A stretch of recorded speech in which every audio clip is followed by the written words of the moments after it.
Hi there, and welcome to the Skylight Books author reading series. If you'd like to learn more about us and our many upcoming author events, please visit skylightbooks.com, where you can browse our inventory, buy books, and join our Friends with Benefits Club. You can also follow us on Twitter, Tumblr, and Facebook.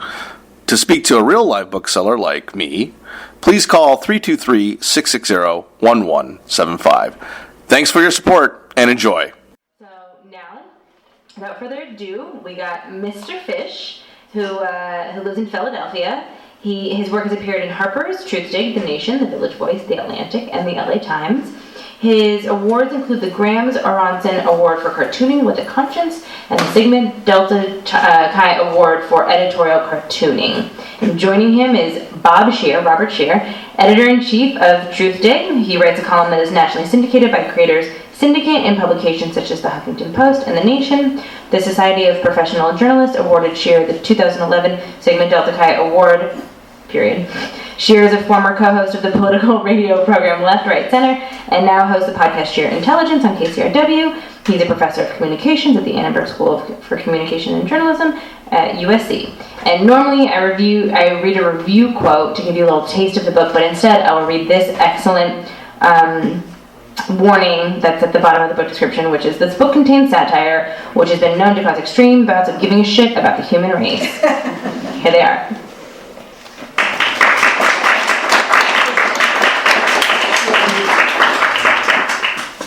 Thanks. Okay. So what I'm going to do is I'm going to show some dirty pictures first before we talk. It'll all make sense. I can say fuck here, right? Yes. Thank you. Emphatically so. I will. I'll be shouting that in just a few minutes. Would it be alright if I also take this off the stand? Sure. Okay. You can unhook it too if you want. Yes, this way I can sort of move a little bit easier. So thanks everybody for coming, sitting among the trees, and let's just jump into this. I want to talk a little bit about what this particular book means to me and what it might mean to you, hopefully by the end of my talk. And also talk about what I feel my profession is, and what my mission is, and what makes the visual language that I use unique and special. Okay? So as you can see, the name of the book is And Then the World Blew Up. And I tend to see that as a positive title, because it suggests that it hasn't blown up yet. So if people want to get involved and prevent it from blowing up, there's just that tiny little, moment of time when we can actually do that. I was actually fighting to get not have Trump on the cover, because it's repulsive to have to draw that face over and over and over again. So it's probably equally difficult to have to look at. But my hope actually was the 6 or 7 months that I had to wait while it was in China or Korea, wherever they publish books now. I was so hoping that he would be out of office. And then, with Trump on the cover, then it would be a useless piece of crap. So enjoy this, while Apocalypse is continuing to count down. So at the very beginning of the book, I explained that I've written elsewhere how I'd accidentally fallen into the profession of editorial cartooning, having drawn my first cartoons not for publication, but rather as visual shorthand to be reinterpreted later on as text for lengthier pieces of writing. This book represents the complete role reversal in recent years of that process, which is now led by the writing of prose that is later rigorously mined for cartoons and satirical drawings. Therefore, each chapter included in this book is a demonstration of how an aggregation of words can be deconstructed and rearticulated and broken down into bite-sized pictorial pieces, their diction and syntax stripped to the skin, and their subtext exposed for all of us to revere, ogle, or condemn in accordance with how well we tolerate nudity. Let me demonstrate what that means. This is the very first chapter of the book. It's me writing about what my personal pain is at the election of Donald Trump, and also just contemporary politics in this country. Now, when you look at it, you can just see there's a lot of work to be done. You have to get into this, read it, break it apart, have it make sense, and it takes a little bit of time. As a professional cartoonist, I can do this and have the same communication. I can explain the same things. And as a matter of fact, for those of you who want to see something else, it's also this, which is not afraid to speak his mind. I think I call that, or shit for brains. I forget what I call this one. But the idea is when it comes to reprehensible people and really grotesque situations, you want to be able to communicate that with an image. There's poetry and recognition of disgust. This is an obscene picture. This is another example of something that when we talk about the United States, or we talk about the American dream and where we are as a culture, I could go on and explain in a rather academic way, could be very scholarly on why I think things are so fucked up. Or I can take 5 or 6 hours and render something like this. And something like this, I hope, starts a conversation about why I would do something like this. In fact, when this was up on Truth Day, and there were I got a lot of emails from people who were disgusted. They were upset that Truth Day ran it. But the majority of people that I heard from wanted it on a T-shirt. Yeah. So I'm going to ask some questions as I'm moving through this presentation. Is the offensiveness of an image ever endemic to the image itself? These are questions that I engage with constantly when I'm doing my work. And I would argue that the answer to this is no. I don't think anything is, I think obscenity is a concept. And I think there's a way to prove, although I guess I just did say that the Trump thing was offensive, or just obscene. Ignore that. We can get that from the podcast, can't we? Can we remove that? Yeah, good. I'm going to be consistent. Basically, the idea is, I think that if we are continuously looking at things that we think are obscene or shocking, we're not going to be able to talk about them, and we're not going to be able to get to the bottom of certain issues. We'll decide to ignore them for the sake of decorum and politeness, and then we don't understand anything. You can't comprehend if you're just going to allow things to be censored, self-censorship, and so forth. So again, that's something that I deal with my work, and also is recognizing the same thing as comprehending. There's a lot that people do when they look at the world and they see iconic images, they see professional people that they trust. You can get information from something and you can recognize something, but are you comprehending it? When you look at the American flag, for example, are you understanding what that really means to the culture? Are you understanding what it means to the world? Or are you just reacting to things? As a visual storyteller and commentator, that's one thing that I have to consider. I have to consider that people quite often will have a reaction to my work and not be able to think beyond the reaction. As a result, I think that the strategy that I have is to do lots and lots and lots and lots of images. Because I do think it's important to think through these reflexive feelings that we have to get to the bottom of truth. So, talking about images as a language, let's talk about what that means. When you're looking at pictures, I would say that I would call that an experiential language versus a conceptual language. The conceptual language is the lingual form of communication. Okay? Example.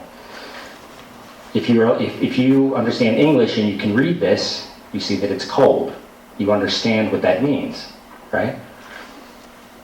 A visual person creates something like this, and the truth of cold enters your physiology from a different place. It doesn't have to enter your mind where you construct what your understanding of cold is. It's being proven to you as a visual proof, and you're experiencing it here. Love is another example. And then we have this, which is a complication of what one would, think love. You would expect maybe like a heart or something, Care Bears, fond embrace under, a rainbow or something.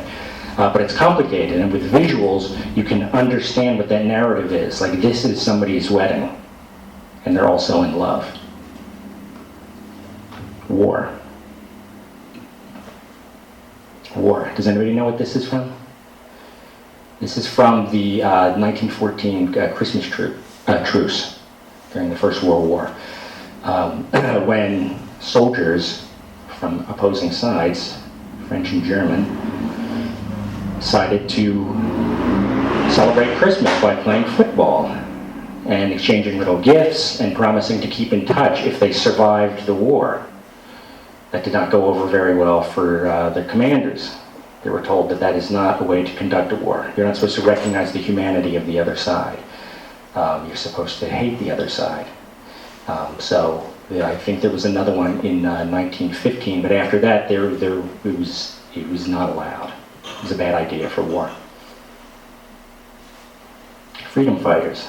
I'm going to get to some of my art first. I just sort of went a little wild with my little slides here. Does anybody know what this is before I say? It's a very curious picture. It's from 2013. It was the beginning of the civil war in Syria. Now, if you can remember 2013, all of the talk that was coming out of Washington, and this happens quite often when there's countries that are all of a sudden engaged in a civil war. The United States likes to pick a side and compare them to our own freedom fighters. It's like a young George Washington. This is very inspiring. And that's what was going on in this situation. But what you're looking at here, and what derailed that narrative of, the rebels are freedom fighters and wonderful people, is that this is one of the rebels going up to a soldier that was killed and cutting his heart out. And there's debate whether or not he actually ate it, but he did take a bite out of it. Like I said, after that, it was very difficult to, perpetuate the notion that George Washington was over there cutting people's hearts out and eating them. Community. This is a woman on a Chinese bus who tried to commit suicide with a plastic knife, being helped by people. So the point is with these is that with imagery, you can deepen these narratives because they're not as confined as the word that precedes them. Outlaw. This is my depiction of an outlaw.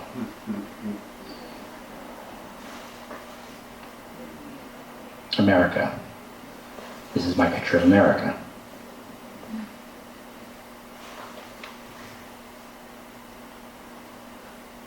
Architecture. I don't have a picture of architecture. I just wanted to talk about, ask another question. Categorizing oneself as normal is to seek definition through assimilation. The new book that I have, and much of my work does this same thing, it questions the validity of attempting to make yourself fit in and to feel normal. What does that mean? What are those compromises? Because there's certain penalties in this society that say don't step out of the lines, don't color outside of the lines, and don't criticize certain things because it's inappropriate. So seeking that normalization can be a dangerous tactic for a life. And I just call that I name that architecture because it's not just physical architecture that I'm naming when I say that. Be aware of all the cues that are around you that represent the world that causes these reflexes that you have that make you behave in certain ways or stop behaving in certain ways. This is art as a language is being systematically corrupted and disappeared by the retail industrial complex. What does that mean? I have a visual proof. This is Times Square. Now, when you look at something like this, and you see that the landscape is populated by signage, these are ads, this is marketing. And what does marketing do? Marketing creates these artificial wants that it's then told to you that your pain can be satisfied by buying certain things. So that is, to me, a true sign of it's disgusting. But constantly in our navigation through landscapes, we're surrounded by this, billboards and signage and everything, and that's normal. Where Banksy and other street artists, this is illegal. And why? Because they didn't get permission to do what they do. Right? And something like that should be dangerous. That says democracy, when even an idiot has a say. So something like this, you should be asking a question of just, again, where this permission is coming from, why we are not in a constant state of panic and disgust by being surrounded by marketing, and in a society where people, individual citizens who want to communicate something, usually a political statement, are considered vandals. This is in Egypt. This is right near Tahrir Square. And then there's this. And again, I mean, I wanted to throw this in here because this is an example of art that is not overtly political, but this is also an example of vandalism that wasn't permitted.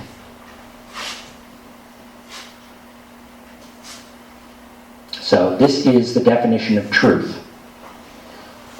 So if we were talking about the conceptual idea of what a language is, this is what truth is. And I love this definition because it ends, the last part of it is, a fact or belief that is accepted as true. Isn't that the definition of an opinion? Right? So the question is if there are no solid truths, why are some opinions more valued than others?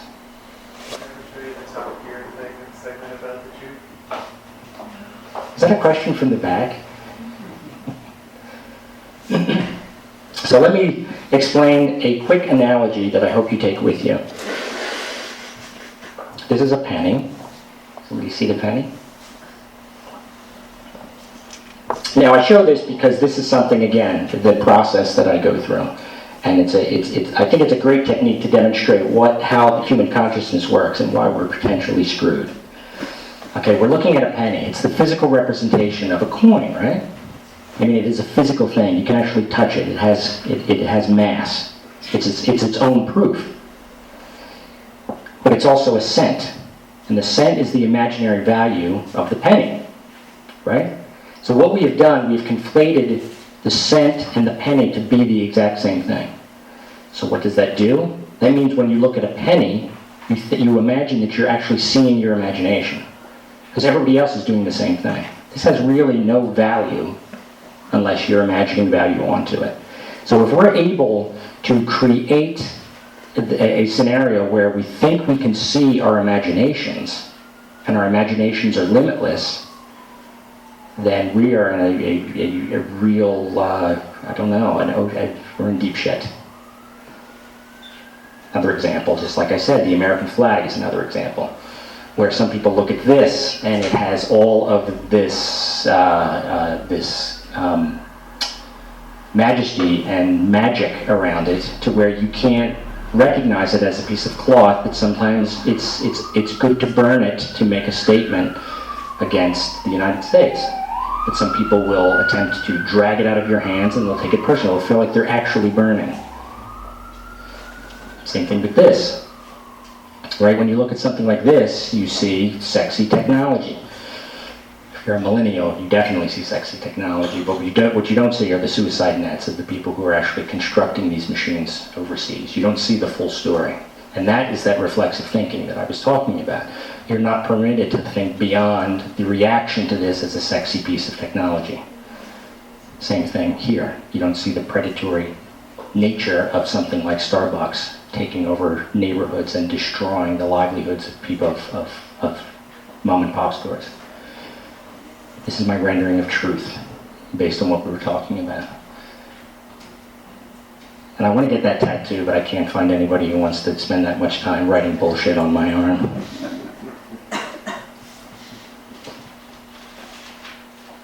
This I don't need to go on and on about. This I don't either. I can go on and on about anarchism. This This is John Q. Public trying to determine where he fits on the political spectrum in America.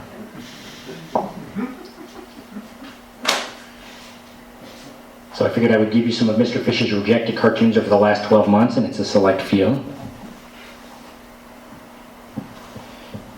These are not the titles, but these are just the subjects. This was Election Day.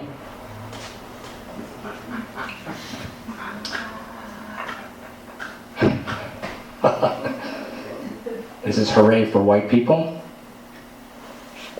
This is Things are finally starting to look up for white people, Dutchie. I'm so glad that we didn't decide to become black when it was fashionable to do so.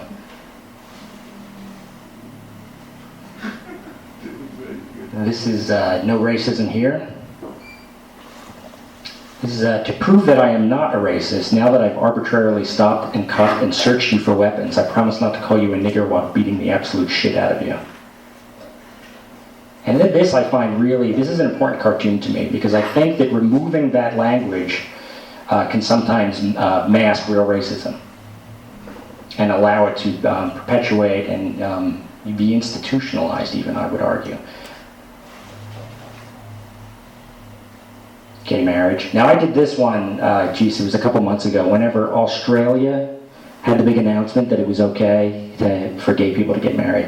And I saw pictures of gay people embracing and you know, it's lovely, but it always pisses me off, where it's just like, you need, well, I'll show you the cartoon I did. Stick figures so you're not going to be offended. So one guy saying, maybe we should wait until the tiny group of bureaucratic white homophobic millionaires who call us moral degenerates in the name of a made-pretend 2,000-year-old virgin Lord Voldemort of sanctimonious intolerance say it's okay to do this.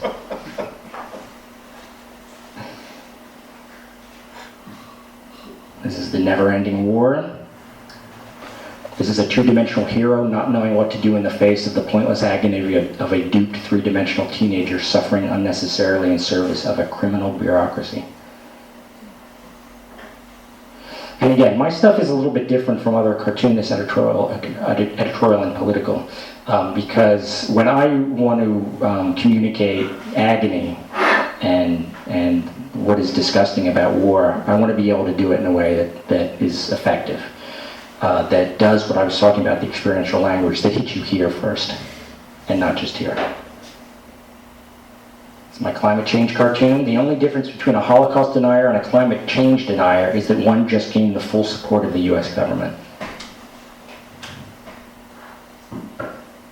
And finally, let's fucking do something. This is Jesus, and the meek shall inherit, I crossed out the earth, the shitstorm of bullshit that will eventually kill everything and everybody. So organize and get off your asses and make meek the last word anybody would ever think of calling you. It's a quote that I really like. A work of art has no importance whatever to society. It's only important to the individual. So these are just pieces of art that do reflect the human heart much more than anything else. Sometimes the heart is angry. This I did because I was worried about this movement slowly disappearing. And I wanted to do, reflect on it with a iconic picture from the Planet of the Apes. This is, I am corporationless and happy about it. This is your ad here. This is, I wanted to have a piece that sort of looked about two different kinds of paper and what was more destructive over another one. And I don't know if you can see, but it's the we the people being destroyed by capital, economics. And then it was this, power to the people type picture. This is my rendering of America. This is just a demonstration on, I think, what the job of an artist can do, which is unique. So the first thing is, it's the artist trying to create a piece of art that acknowledges the beauty and vulnerability of the single human being.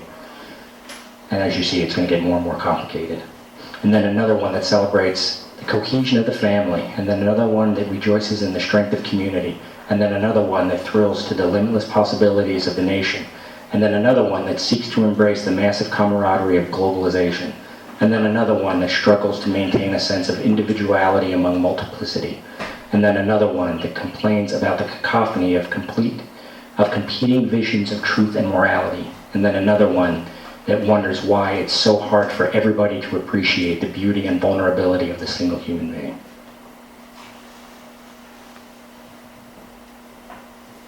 And now we're going to end with a bunch of jokes.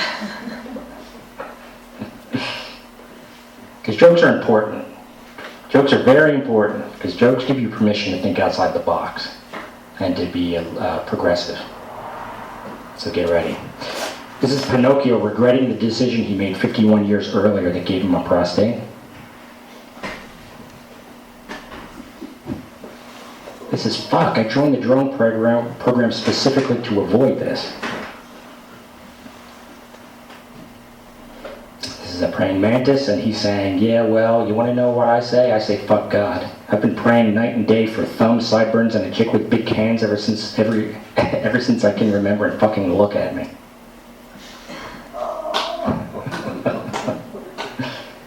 This is America winning at chess.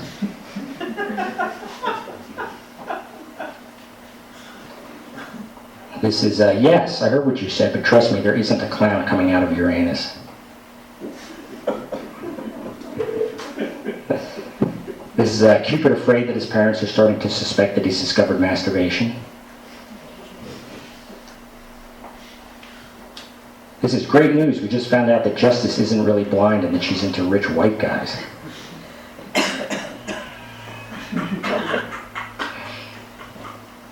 This is Ahab. Can you check? His last name is Dick. Is it the Whites Only Hotel? This is Jesus. And for those of you who can't have my body as bread, I invited my friend Blue Tino.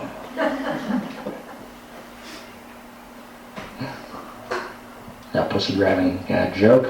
Fucking right, he grabbed me without even asking, the rich prick.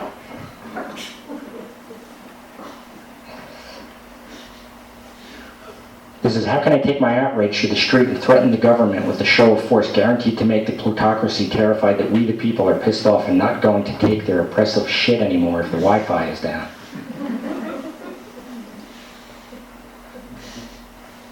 This is, actually it's not as great as it sounds. It's the only position she'll try.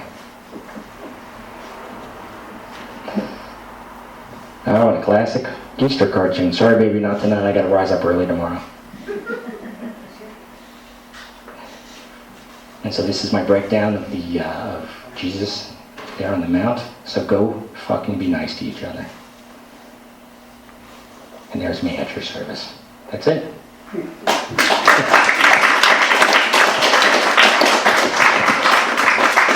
I'd like to invite Robert Scheer to join me. Yeah, so you can attack me? Yeah.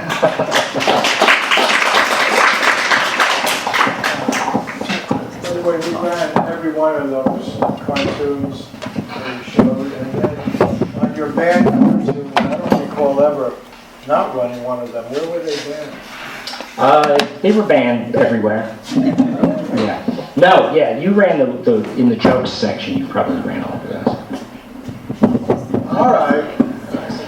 I should introduce myself. I'm his father, that he never found. He had a stepfather who abused him, and then later he found me. True. And now he abuses me.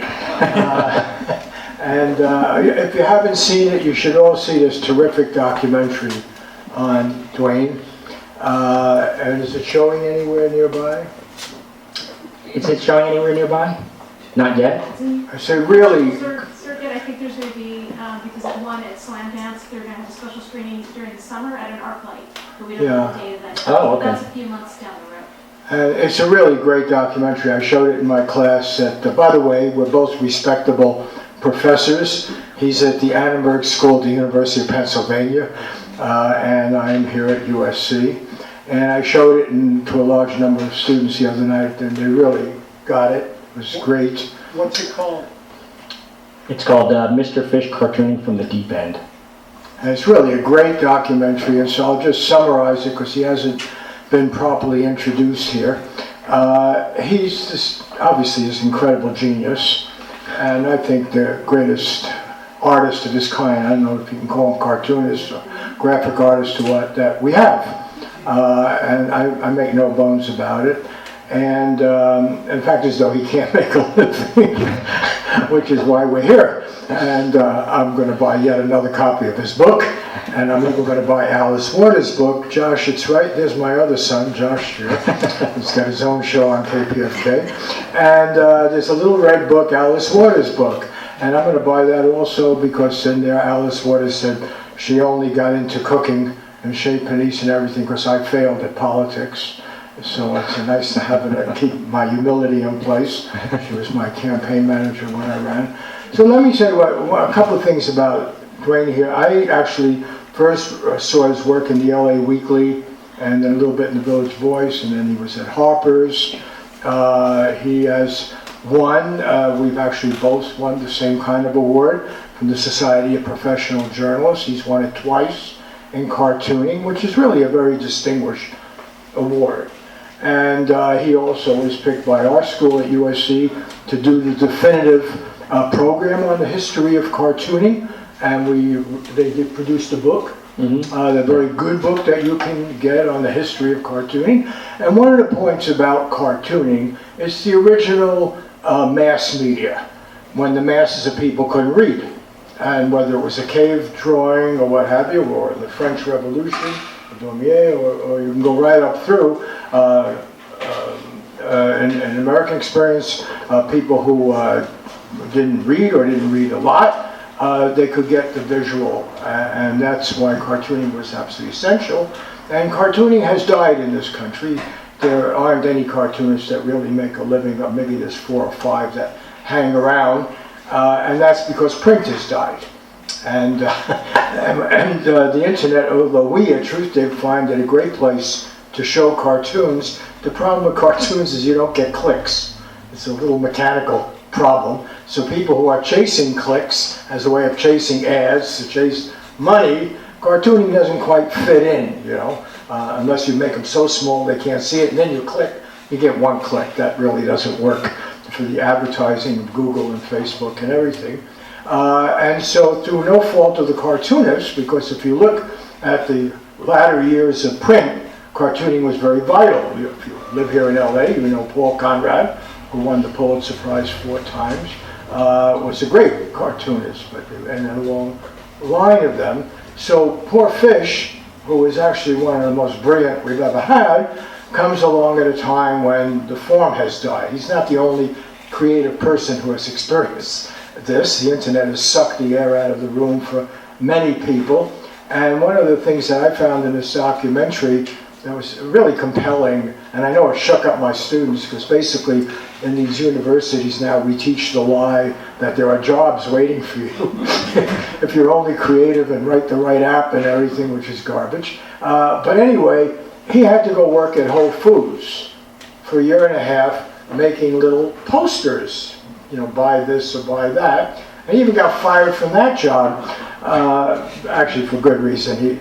He had a colleague, they were going to cut it to one person, and she had a family or something. Well, she was young and not yet. Yeah, so he surrendered his position to his colleague. But what I love, I have on my wall my favorite Fish cartoon of all. Well, actually, no. My favorite Fish cartoon of all is, you haven't shown it tonight, but he's got a guy drawing a portrait of some guy who he's talking to, and it's asshole, but the last letter is not there, and he's asking this obvious rich businessman for $1 million so he can finish his painting. And that's sort of the contradiction of art now. Who's going to pay for it? And it's, is it feed a market? But anyway, the one I like on my wall is one that he did at Whole Foods, and he was trying to illustrate cucumbers that were good for making pickles. And he has a fist, the old fist, and he's got a cucumber and it's power to the pickle. And I love it. But it's also very sad. It's a reality that we have to face. So here you got a guy whose work is more relevant than ever. It's needed, and at TruthDig we you are our house cartoonist, even though he denounces us periodically, and that's in his nature. And so there it is, my long-winded comment on your work. Thank you. And let me just throw one other thing, and since I know so much about you. What I love about Fish, even though he's still a relatively young guy, not quite half my age, but he has a great admiration for the beats. And happens that Lawrence, you all look old enough, some of you, to remember the beats. Ginsberg, Caroline, okay. So Lawrence Ferlinghetti, who's going to turn 99 in about 3 weeks, is still with us, and I had breakfast with him the other day. Still can't see too well, but it's functioning. And I just love the fact that this guy kind of skipped over the hippies and goes right to the beats and Lenny Bruce of that. You know, when I think of early 60s North Beach and everything. So maybe you could just talk about it, because, by the way, in addition to everything else, Fish is a great writer. In fact, one of the things you have to stop in his cartoons, he forgets to draw and he just writes, and that's not what you're supposed to do for a living. But anyway, why don't you tell us about your own source of creativity and why you go back to the beats so often?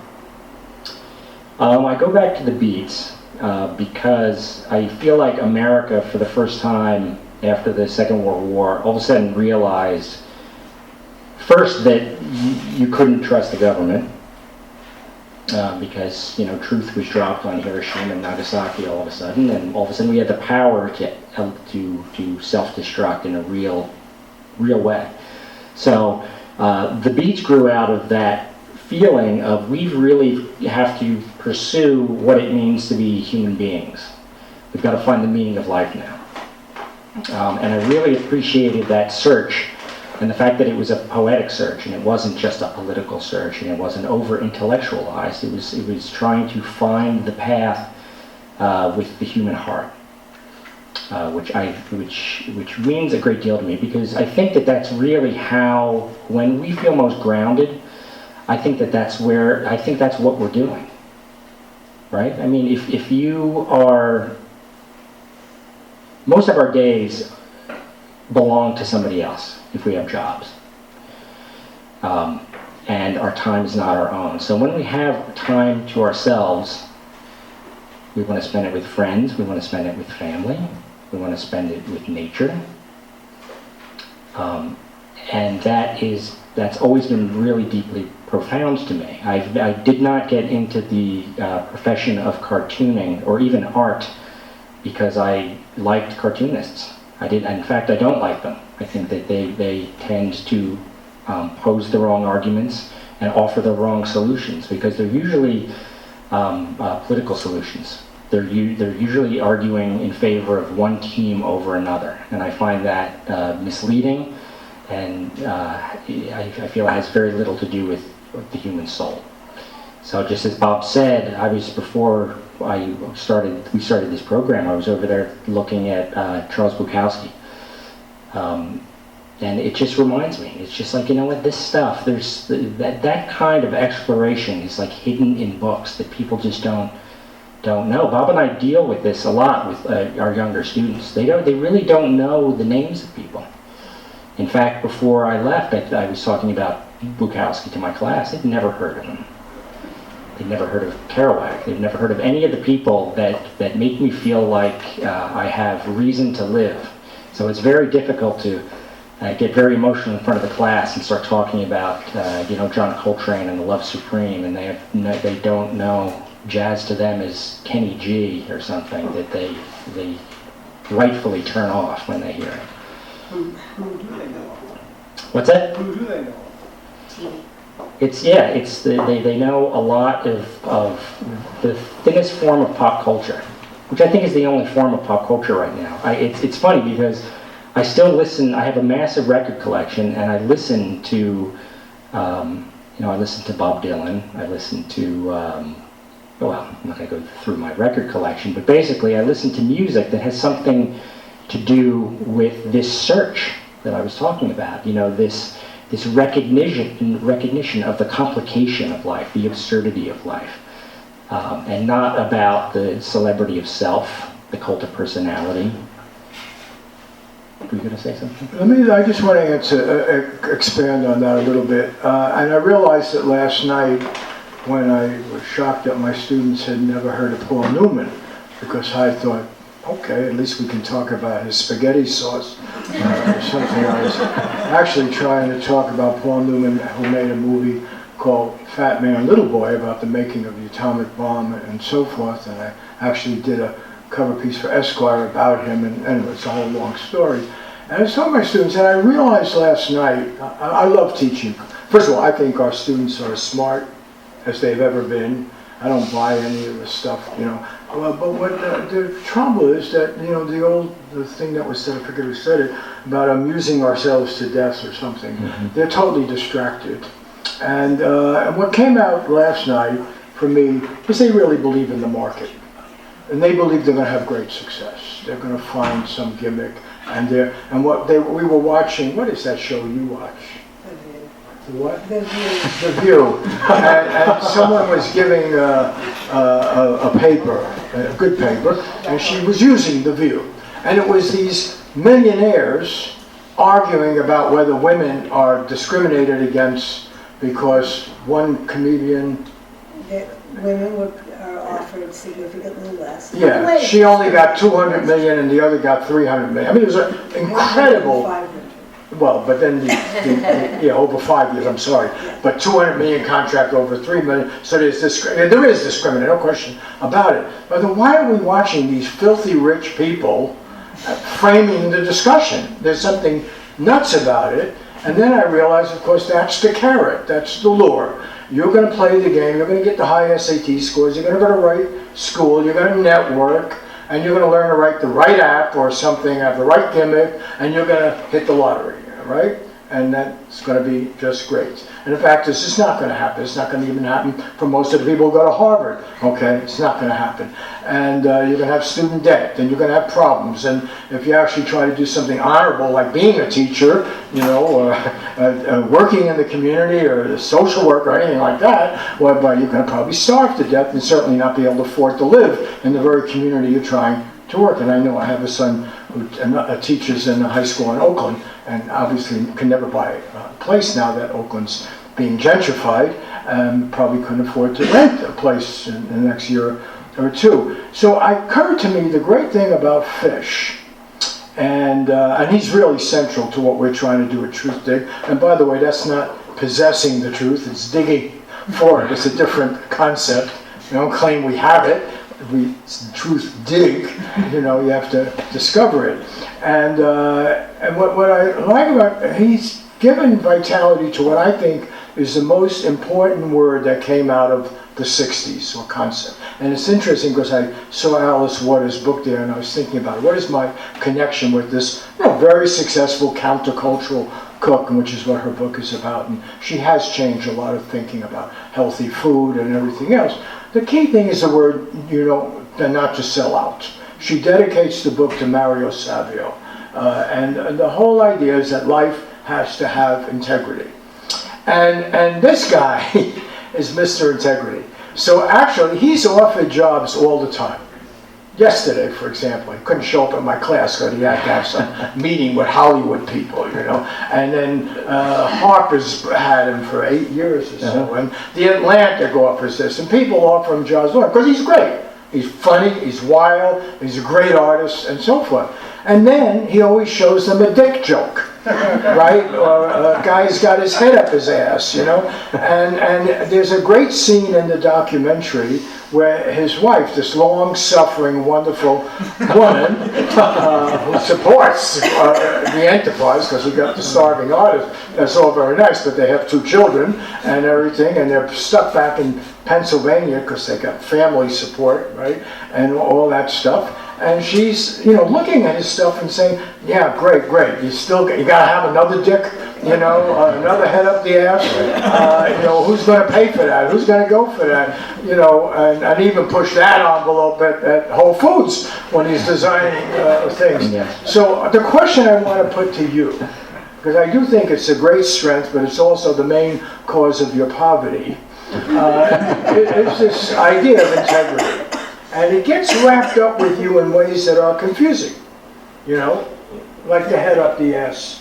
And I have rejected, by the way, a number of his cartoons, because I've said not another one with the guy's head up his ass. I think it's scatological. I'm tired of it. So I have actually, I've been denounced by him in the documentary that I'm promoting. I am denounced. I'm the asshole editor who will not run that piece, that picture. But the fact of the matter, tell us where you draw the line. What is this battle over integrity?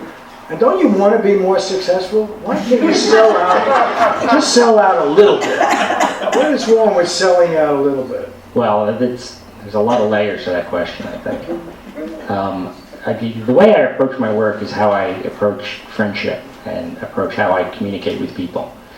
You know, I do head up the ass cartoons because, you know, my friends and me, we find it funny. So if something occurs to me to be funny, I just look to try to make it as funny as possible. The same way, if I want to be as savage about something, I go as far as I can go with making it savage. Because I think it's my responsibility to be as clear with my language as possible. You don't look at my stuff and wonder what I'm trying to say.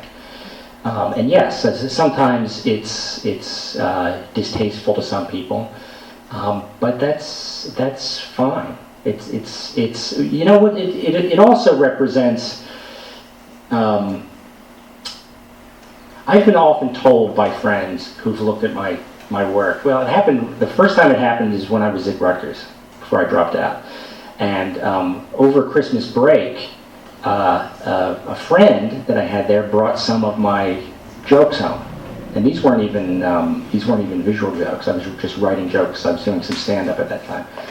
And he said he brought it home, this pack of papers, and he was going through, and he remembered he was in his room at home, going through, and he heard his mother coming down the hall, and he said that his instinct was to grab everything that he had of mine and shove it under his mattress.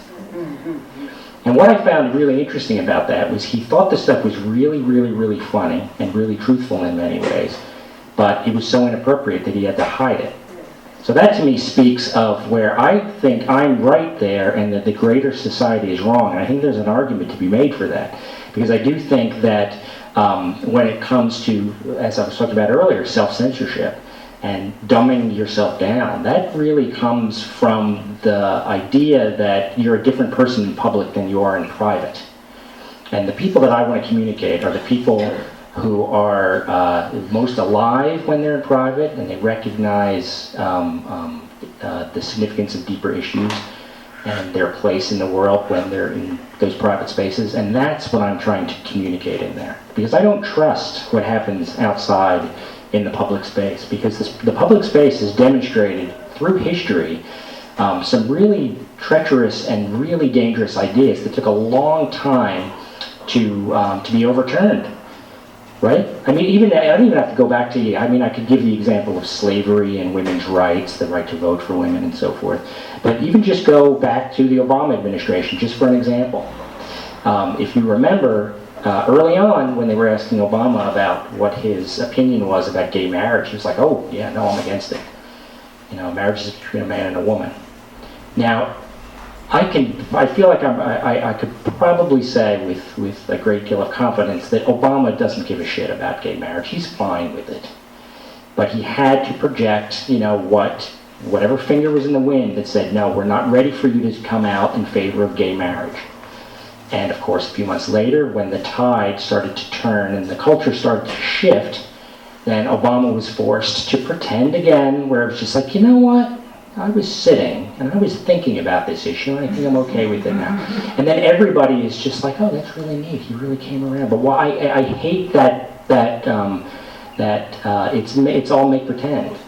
It's all made up. And that's the stuff that makes me crazy. And I have zero respect for that kind of behavior in public because it prevents the forward momentum of radically true ideas. It cripples the advancement. Yeah, let me say, one reason we can afford to pay Mr. Fisher pittance is because Norman Lear has given us some money for this. He's a great admirer of this guy's work. And it's interesting because Norman Lear was the guy who showed that television could be provocative and progressive. That's his great, I mean, no one has used mass media more effectively than Norman Lear to, educate, to challenge. And if you go back and look at his material, he was the first person in mass media to raise the issue of gay rights. Right. And women, well, Abortion. Yeah. You go right through the whole range of issues. So I find it instructive, even though we have a Norman Lear Center at the University of Southern California, and everybody now admires Norman Lear, they don't follow his essential message, which is it is right to rebel, and that if you don't rebel, you're going to sell out. And I remember the first time I interviewed Norman, I was working for the LA Times, started working there, I was doing a series on television, and I went to him and I said, what's it all about? Because you've got 4 shows on now that are the top 10, I think top 4 actually, at that point. You're great. And he said, you know what? He said, they're still trying to stop it. And you got programs of practice and everything like that. And he said, and you have to have in your mind that they don't matter. You can still put another piece of paper in the typewriter and write this, and you will find some way to do it. Now that's a very hopeful idea, but that basically is what drives you. And I think it's, it's really scary how few role models we have.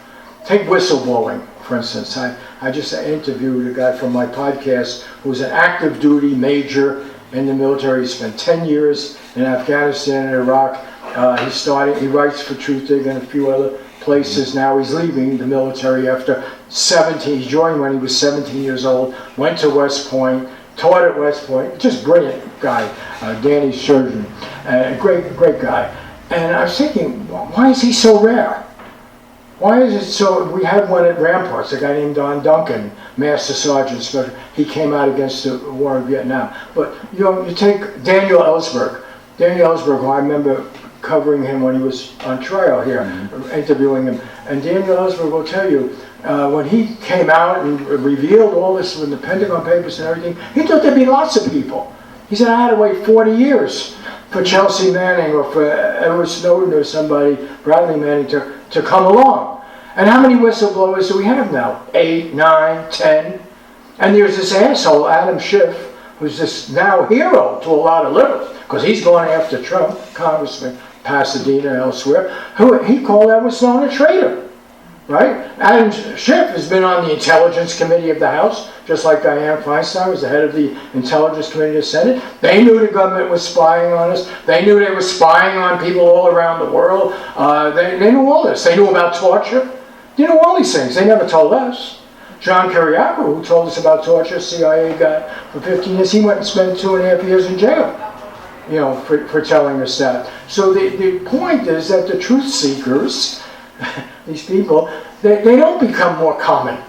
Most people sell out. Most people go along to get along, okay? They can maybe after a few drinks say outrageous things, but they don't do it in the principal activity of their lives. They don't do it. Even though we have constitutional protections, even though we honor dissent, they don't do it. So you have to ask the question, not why does this guy do what he does, but why is he so alone? That is really the interesting question. You're always contradicting me. So Josh, tell him why. I was just saying it's an Adam Schiff district, so you're probably an Adam Schiff voter. Oh, wait, is this? Yeah. Oh, yeah. Well, full confession, I once endorsed the asshole. Okay, I mean, I was speaking at All Saints Church in Pasadena. Yeah, lesser evil. I've fallen for lesser evil all my goddamn life, But the fact of the matter is, why is it so hard to recognize that a truth seeker, whether it's Ellsberg or Snowden, yes, they're going to be inconvenient. Yes, they're going to disturb you. Yes, they're going to trouble the water. Trouble the water. But the fact of the matter is, they're absolutely indispensable to what we're talking about. Okay, we're thrilled to them if they're in Egypt or if they're in Russia or someplace, then they're heroes. But we never ask the question, why do we produce so few Dwaynes here, Mr. Fish? That's really the critical question to ask. Why are there so few examples of people who actually risk their career and willing to, consume less. And do we teach it? Do we encourage it? And, to my mind, the great loss of the Beats and of the 60s was that essential message that life has to have some core of integrity, okay, is gone. No one ever talks about it anymore. It's not talked about. Well, I think how can you be a winner? How can you be a winner? At whatever price. If you're a loser, forget it. So, if you're a winner and you have to seem to have some pretty good ideas like Jon Stewart, oh, that's cool. Oh, Whoopi Goldberg, oh, that's cool. Barack Obama, that's cool, right? Even if it means you send drones and blow up a wedding and all this other stuff, and we settle for very little. So yeah, I was just going to make the point that I think in America, one of the reasons why that's so easy to, why that happens is, I think that there's a lot of surface behavior and like, let me just give some examples, I guess. There's lots of people, every time Old Navy has like peace t-shirts available with a big peace sign on it. You see people wear the peace sign as fashion now. But in the back of their mind too, they're just like, you know what, I'm a real champion of peace. I'm part of the peace movement, look at my t-shirt, Made by like slave labor somewhere in some part of the world. But they don't actually have to do anything to demonstrate what that really means. And I think also, speaking of cartoonists, my experience with that whole, the lie that cartoonists in this country are a dangerous group of people. After the Charlie Hebdo massacre happened, soon after that, we had, there's an organization in the United States of political cartoonists, there's very few of them. But there was their yearly convention, it was in Ohio. So I took the drive from Pennsylvania, went to Ohio, and what was really interesting about it was when we would move from literally one building to the other, and we had to be outside on this college campus in Ohio, there were armed guards with vests and machine guns to allow us to move from building to building. And I remember looking around and looking at these other these cartoonists who all were basking in this feeling that they're so dangerous and they're so brave, they require this, this protection. And it made me sick, because just to your point, I was hearing there are other cartoonists in other parts of the world who do the kind of cartooning that is threatening to their governments and threatening to radical groups and so forth. We are not anything like that in this country. And yet, we will capitalize on the news of the day, call ourselves brave warriors that require the protection of machine guns on a college campus in Ohio, and then believe that we're actually doing the work, and we're not doing the work. didn't you do the drawing that almost got us blown up? Yes, I did. Yeah, I must say, by the way, to the credit of my publisher, Zoe Cal, my partner in this, we did run that cartoon at a time when nobody would even run the cartoon that had caused the controversy.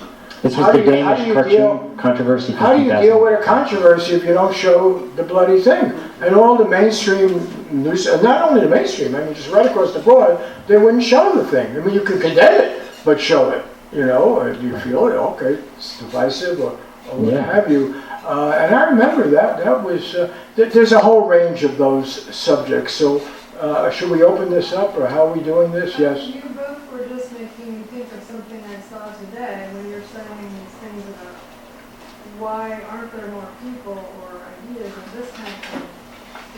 It's sort of an immediate co-opting and quantification. Oh, absolutely. I mean, I saw American girl doll or something, and she's like a feminist, Me Too, woman's pussycat marcher. Right. A little doll. Uh-huh. So it's just Yeah. sort of Can you repeat the question, or I have to put these hearing things in? It's the commodification. Now the bionic man, I'm getting a new eye on Monday. Oh, wow. Just got new teeth last week. That's what happens when you're approaching 82. But I'm sorry, I didn't get the question. No, it's just the comment that the commodification of even radical ideas is dangerous. And then it's it's immediate. But Yeah, it's yeah. so quick. Yeah. Well, that's what I mean about, that's why I was saying that there's that shorthand that's built in that is, as soon as you have something that has viability as a political movement or relevance as a revolutionary idea, all of a sudden if you can market it, then it is absolutely defanged.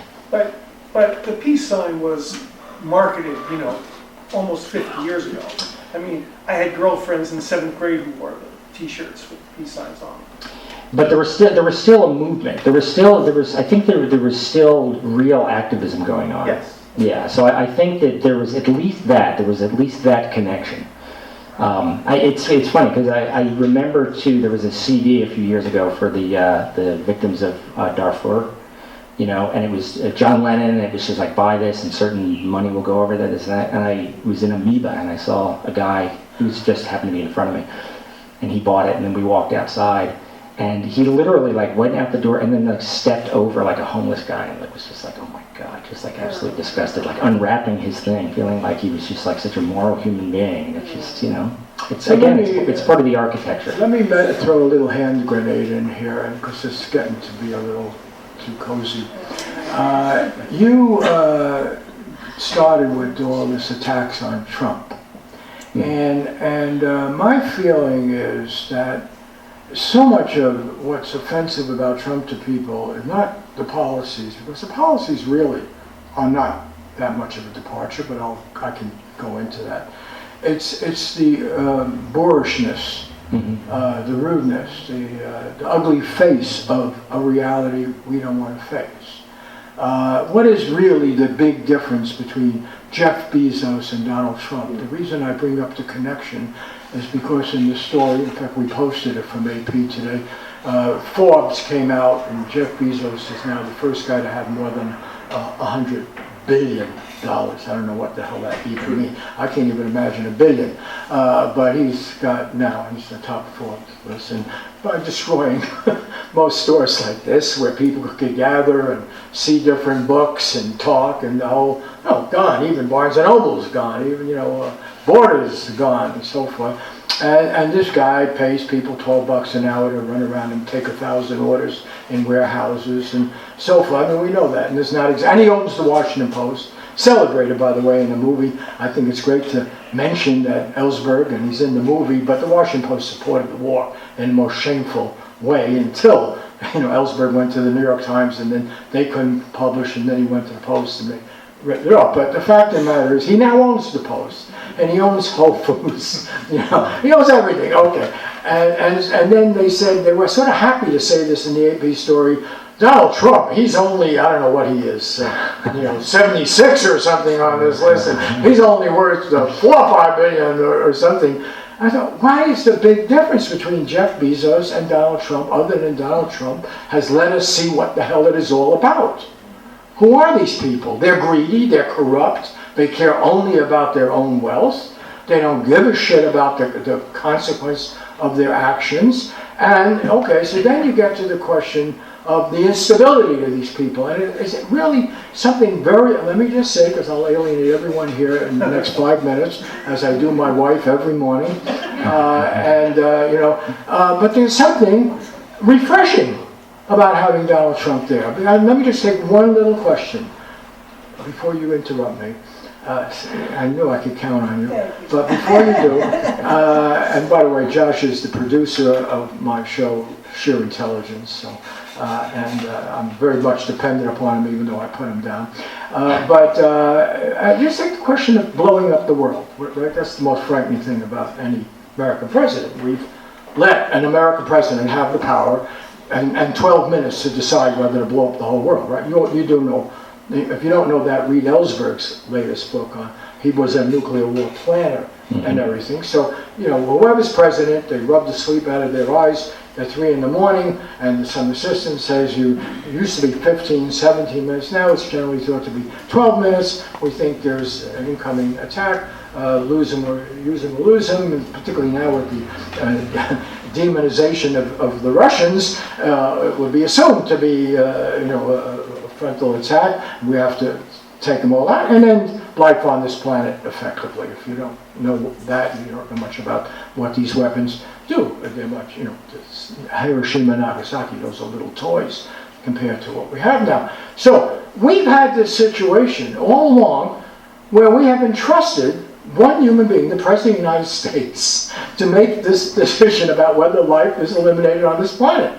And maybe some equivalent in Moscow, okay? But we've said that, we've thought this was rational, okay? And we even had a madman theory that, after all, is what Nixon advanced. You have to act like a lunatic so they will believe that you will push the button, and you have to be prepared to push the button. So we've had this incredibly irrational situation, right, ever since inventing the bloody bombs and everything. Only now, for the first time, there's alarm about it. We weren't alarmed when Ronald Reagan was, losing some of his senses and had that power. We weren't alarmed when Richard Nixon was popping pills and getting drunk every night, and we know that now from the Nixon tapes. It wasn't when Lyndon Johnson was perfectly willing to use them in Vietnam, if it came to that, over a fake news of the Gulf of Tonkin attack that they knew at the time was a lie. Okay, that's well documented. But now, because we have this, let's call him this pig as president, visible pig as he draws him, okay? Suddenly we're all concerned. Suddenly the mask is off, right? This guy is not necessarily more dangerous than the other folks were. He's less skilled at selling it and lying, right? George W. Bush convinced everyone, including Hillary Clinton, that there were weapons of mass destruction in Iraq, and that somehow, even though it had nothing to do with the World Trade Center, we had the right to disrupt the whole Middle East and everything. That went over, wow. They all supported it, right? These Democrats that are now claiming. But the incredible thing about Donald Trump is, hey, this is our wake-up call. Why did we invest all this? Why do we trust these people? Why do we assume adults are watching the store? Why do we assume that they are not lying to us when they've actually been lying to us all the time? In fact, maybe it's easier, subversive notion, maybe it's easier to lie in a society that claims to have limited government and a Bill of Rights and an illusion of freedom. Because I know, as a journalist, when I covered events in the old Soviet Union, I could never find anyone in the old Soviet Union who thought that Pravda, even though it meant truth, told you the truth. Whether they were lifetime members of the party, whether they were in the Politburo, I interviewed a lot of people. No one ever assumed that Pravda was telling you the truth. Pravda was telling you the party's position. Izvestia was telling you the bureaucracy's position. So you at least had that going for you. There was great clarity that the game is rigged. And the problem in this society is we still have the illusion, right, and until Trump came along, that we have leaders that basically tell us the truth, and that they are adults and they are sensible, right, and they will exercise stewardship over this thing. Okay, so this is the issue I will throw to you. Not only as a cartoonist should you be grateful for Trump, but maybe maybe this is a teaching moment. Maybe he has provided us. Now, Josh, I want to let you give the rejoinder. No, it was about Bezos. So he paid $300 million for the Washington Post, but he got $600 million from the CIA. So in theory, the CIA bought the Washington Post. Yeah, well, this is a very good point, by the way. I was reading the AP... And if you're in Washington, the more radical elements within the government, we'll call it the CIA's paper. Okay, so this is really about fish, but let me just tell you the dirty secret about myself. I've written 3 books in the last 10 years or so forth, but he actually wrote them. These are the truth. This is not bullshit. You don't write books when you're getting to be 82 unless you've got someone you can exploit. Fortunately, I'm exploiting my own son and not someone else's child.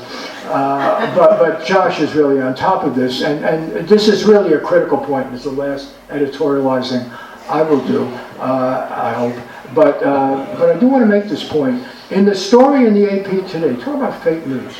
And in the other papers, when they talked about Bezos' wealth, they talked about all these different activities. They did not mention that Amazon is building the cloud. Not only does Amazon have all this information about you, how far you read in a book, and what music you listen to, and everything else about you, All right, they have that. That's how they do data mining. That's how people sell to you. That's how they sell to you. But they actually are building the cloud that contains all the data the government has on you, that the CIA and the NSA has. That's done by Amazon. Okay? That was not even mentioned in the stories, that they are a major contractor in the military-industrial complex that Eisenhower won with. Yes, John? I was going to add, actually, because in the last few days they want to become a bank. And when they become a bank, I was just reading today that it will be the third largest bank in the country, or maybe world. All right. Amazon? Yes. Amazon wants to become a bank. But we can't have a puppy back. So we can have questions. Do people have questions? Yeah. So, I picked up a few things from what you're saying, and I'm wondering where in the radical imagination can we negotiate the idea that a comic can't bridge a conversation that involves the soul of our country? And we have people who claim that if you want a woman elected president, she's got to be a hawk. And the idea that there is integrity with a dominant culture moving to Hollywood, where the moral and ethical soul of this nation resides in Hollywood, and that's a given fact. So where do we nourish the radical imagination if we accept it? But we don't if we accept. I mean, that's the point. The point is that you have to disrupt, and you have to go against the common assumptions, because I really do think that what most people think they believe, they don't really believe. All you have to do is ask the right question. You have to challenge them, and they will then teach themselves. I think that that's an important point too. I think that we only learn what we teach ourselves. So you have to not ridicule people and make them feel helpless and stupid. You want to give them a language and the grace to teach themselves the proper things, or just have their eyes wide open in the right way. Could you talk more about that? I think I just did. I know, but no, I mean, I hear you. Yeah. I hear you, but I think disruption is the easy answer. It is disruption, but it's the kind of, it's also, as long as you understand disruption as being capable of happening in many different ways. I think the language of poetry, introducing people to situations where they have to contemplate, where they're not constantly bombarded by distractions. Because that's the problem, I would argue, today. I think technology, while it's wonderful and flashing to so many people and thrilling, it's debilitated us and prevented us from being able to even enjoy the company of our own mind. People cannot go a block without looking at their phones. And it's because of that. It's because they don't have practice doing it. And that's my fear with as treacherous and horrible as Trump is, and I agree with your point that it's now it seems obvious. But my fear is that people have been hobbled in so many different ways that I worry about the ability to coalesce a real movement that can effectively do anything. People don't know how to congregate anymore, except online, and that is a virtual community. That can be massive, but it's virtual. You're isolated. It's made up of isolated people in the privacy of their own homes. That's not a movement. So what I'm hearing from you is that poetry creates the contemplative language and learning tool necessary. Well, it's a proof that we are vulnerable. That's what it is to me. Like, if you engage in music and poetry and the kind of conversation that we're suggesting with tonight's talk, what you're doing is you're proving to yourself is that you are precious, that you are worth saving, that you are something beyond a label. And that's the only thing that we're going to, that's the only way we're going to be able to save ourselves, if we prove to ourselves that we're worth saving. And a lot of the conversation that happens in this culture does not engage that way. It categorizes you as a brand to a kind of politics, a kind of pop culture ideology, but it has very little to do with the human experience and the human soul.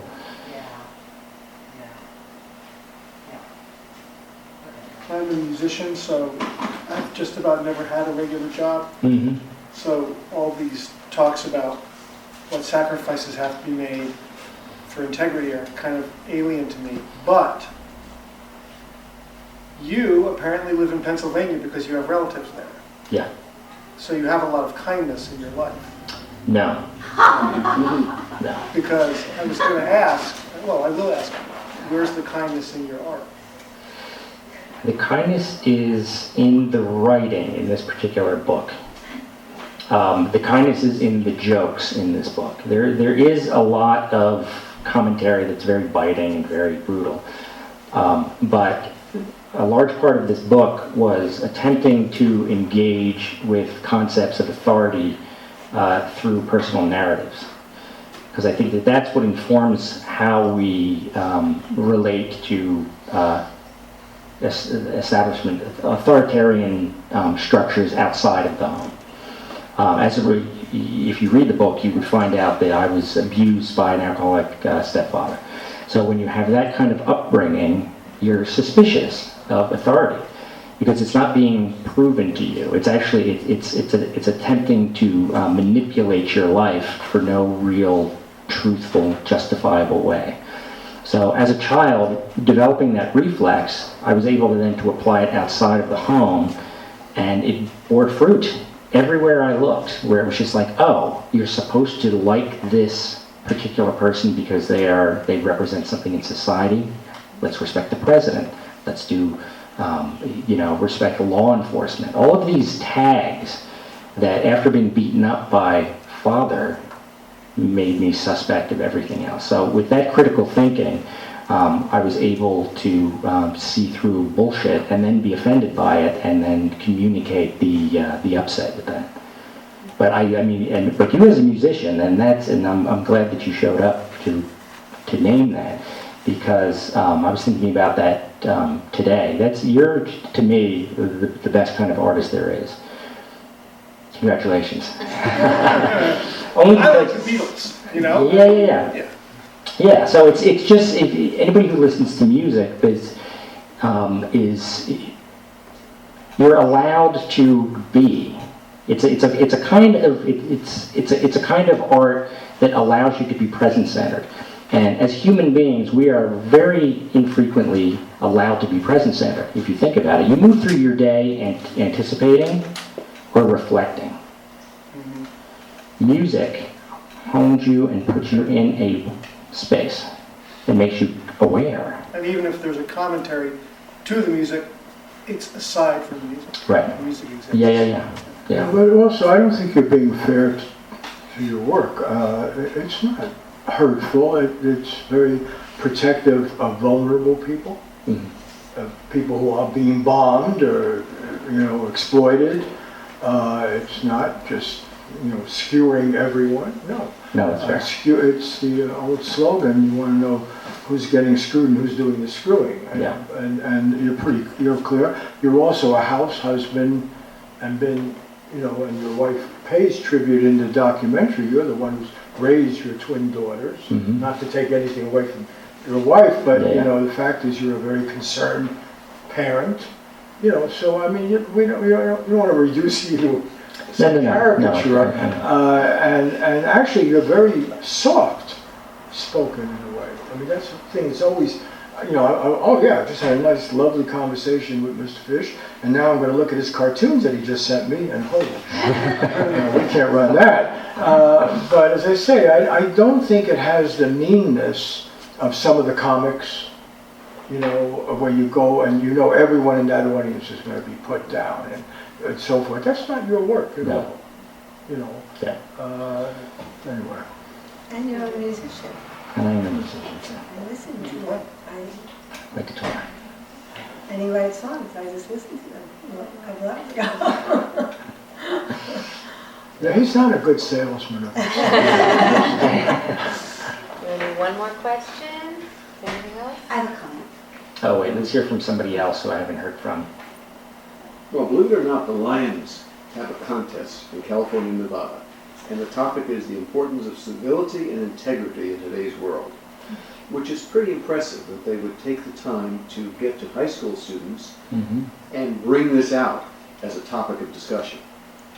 So it seems like there's some hope that people are getting it, even people you wouldn't expect to get it. Right. Because it What was the really, second word? Civility? Civility and integrity. yeah, yeah. Because often civility is talked about without integrity.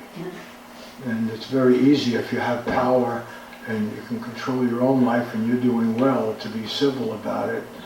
But if you don't factor in integrity, I think Bill Gates has no trouble being civil about his circumstance.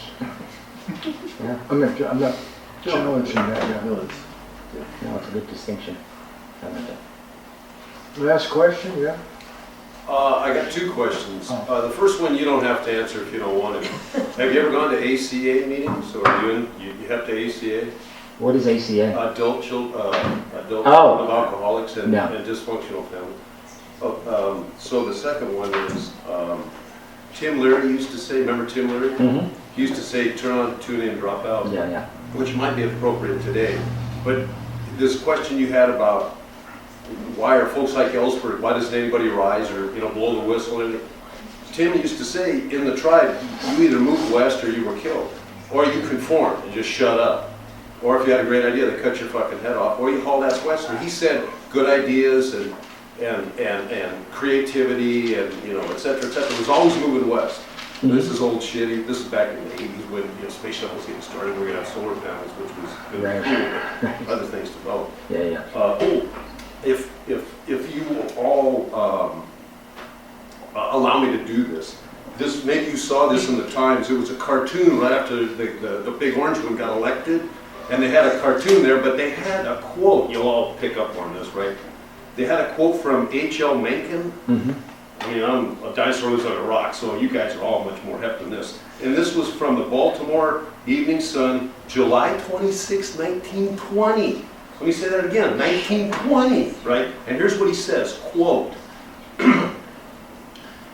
as democracy is perfected, the office of the presidency represents more and more closely the inner soul of the people. On some great and glorious day, the plain folks of the land will reach their heart's desire at last, and the White House will be occupied by a downright fool and complete narcissistic moron, unquote. 1920. Okay, let me challenge that. I take it personally because I think it's an elitist notion. I never did like Mencken. Let me just say, the people who fucked up this country were graduates of Harvard, or the Wharton School, as in Trump's case. They were the best and the brightest that gave us Vietnam. And if you look at the housing meltdown, which created the public fear and anger about the economy and unfairness that allowed right-wing populism as well as left-wing populism of Sanders to come up, and that was defeated by the Democratic Party. And the reality is, and this goes to this question of manners and civility.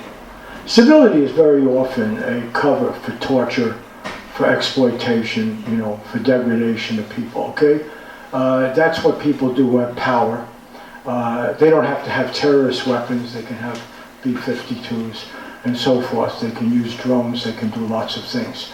And I think it's a real trap to think that our problem is with rudeness or lack of education or the masses getting involved. My view is the masses have been betrayed.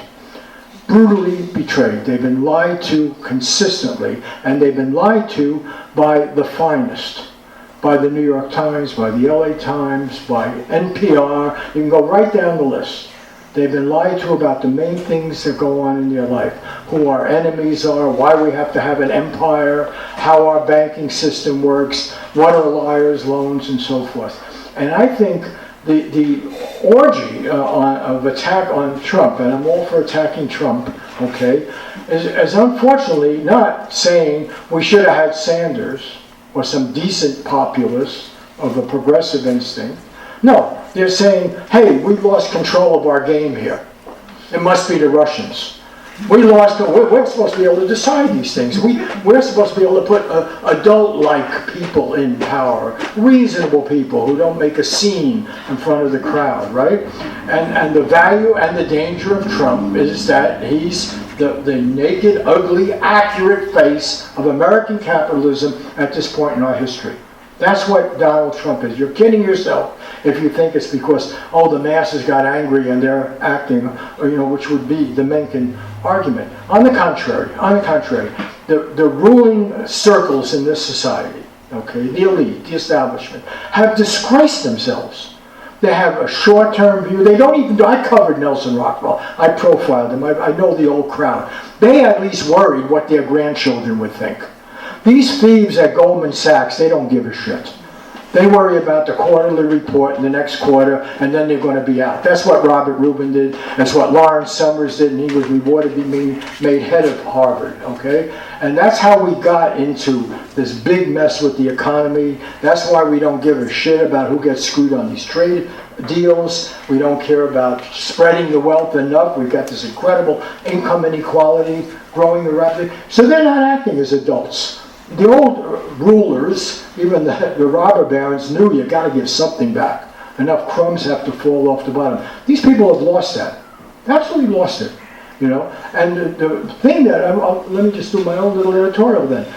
I am really outraged. The whole upset, who stole the election? Okay, I hear this all the time. Okay, who stole it? And what was the big crime? Now they're blaming Julian Assange. They're blaming Putin and everything. Really? What do we learn? We learned two basic things from this. One was, what did Hillary Clinton say when she went to Goldman Sachs? Okay? And what did she say? She told them, I need to bring you to Washington. You people know how to fix the system. You're the smart people. There was not one word of criticism. Forget about the money she got. There was not one word of criticism of what these people had done to the lives of ordinary people.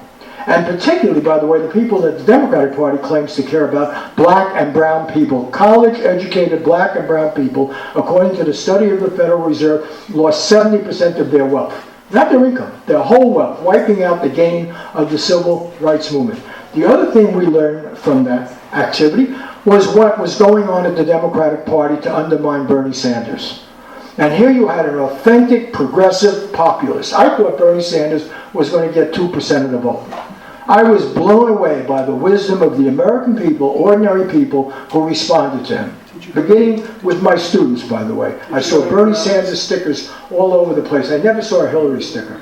So I knew something is going on here. And so what do? Instead of learning the lesson of this campaign, right, that if you're going to betray the interests of the people, you're going to get right-wing populism, you're going to get scapegoating, you're going to get immigrant bashing, you're going to get racism. That's fascism. That's what happens when capitalism fails to clean up after itself, okay? And if you don't want that, you got to have a progressive, dare one say, social democratic alternative where you give enough back to the people, as the Tuckville said, so they don't riot and eat you, okay? That's the message. And that's what the Democratic Party to this day is burying with all of this hysteria. Ending on a positive note.